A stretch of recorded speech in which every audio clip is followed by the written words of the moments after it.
ایران اور امریکہ کے درمیان ہونے والے انتہائی اہم امن مذاکرات کے پیش نظر سیکیورٹی انتظامات مزید سخت کر دیے گئے ہیں۔ شہر کے داخلی و خارجی راستوں اور اہم ٹرانزٹ پوائنٹس پر کڑی نگرانی رکھی جا رہی ہے۔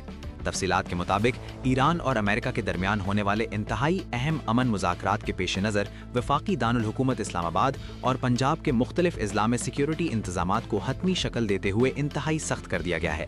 ذرائع police, rangers, C T D اور انٹیلیجنس اداروں کا مشترکہ سیکیورٹی فریم ورک فعال کر دیا گیا ہے، جس کے تحت مشکوک عناصر کی بے خبری کے لیے بڑے پیمانے پر سرچ اینڈ کومبنگ آپریشنز کیے جا رہے ہیں۔ اسلام آباد کے علاقوں سبزی منڈی، فیض آباد، ترنول، شہزاد ٹاؤن اور کراچی کمپنی کے اطراف میں گھر گھر تلاشی لی گئی۔ دوسری جانب راولپنڈی ریجن میں ٹیکسلا، مری، جہلم اور اٹک کے مختلف علاقوں میں بھی قانون نافذ کرنے والے اداروں نے گرینڈ آپریشنز کیے۔